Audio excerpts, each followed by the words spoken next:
Having covered Israel's legal rights in the West Bank, we are now going to focus on the peace process. Many suggest that Israel's presence in the West Bank, what some people call the occupation, is the cause of Palestinian hostility towards Israel, and the reason there is no peace. But is that really true? If Israel's presence is the cause of the conflict, then it follows that there was no conflict before 1967, when Israel was not in the West Bank, right? Let's look at the facts. The PLO, the Palestinian Liberation Organization, was created in 1964, when the entire West Bank and Gaza was in Arab hands. Why create the PLO in 1964, when Israel has no presence in the West Bank and Gaza? What Palestine were they liberating? The PLO emblem gives us the answer. The PLO was created to remove by force the entire state of Israel from the map of the Middle East, a goal clearly stated in their charter. This goal was not new. The PLO was continuing a long Arab history of saying no. No to the national self-determination of the Jewish people. No to recognizing the Jewish ancestral homeland. Let's take a look at the history.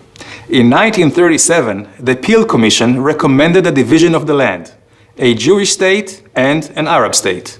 The Arab portion would include 96% of the territory that the League of Nations had originally designated for the Jewish homeland. This included far more than just the West Bank.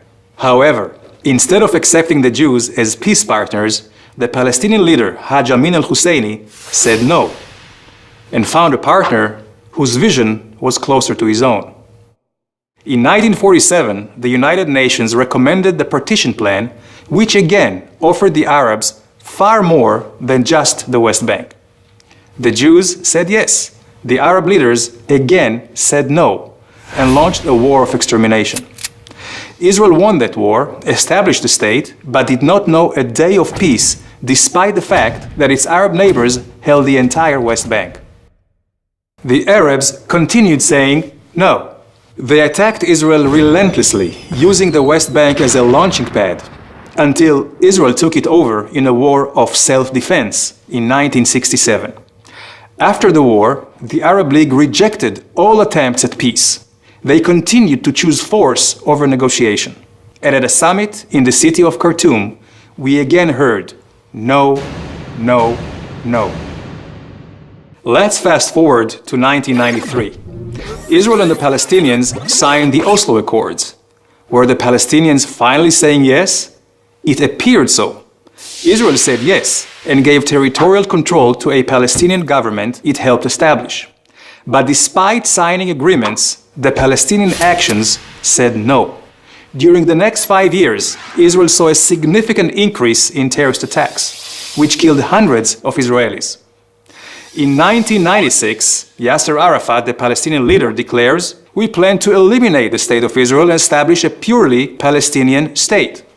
But Israel did not give up saying yes. In 2000, Israel's Prime Minister Barak offers the Palestinians 93% of the West Bank. Again, the answer is no, together with increased terror. In 2005, Israel withdraws from the Gaza Strip, uprooting 8,500 Israeli citizens, hoping to advance peace. The Palestinians again say no. This time, they increase rocket attacks from Gaza against Israeli civilians by over 500%. In 2008, another Israeli attempt at yes. Prime Minister Olmert accepts nearly all Palestinian demands, including handing over almost 100% of the West Bank with minor land swaps. The Palestinians, again, no. So what can we conclude? 1. The conflict was not caused by Israeli presence in the West Bank. The real cause of the conflict, until today, is the long-held Arab history of saying no. No to peace, no to the existence of Israel. Because no is consistent with Palestinian policy, education, and media. Political and religious leaders continuously promote Israel's destruction. 2.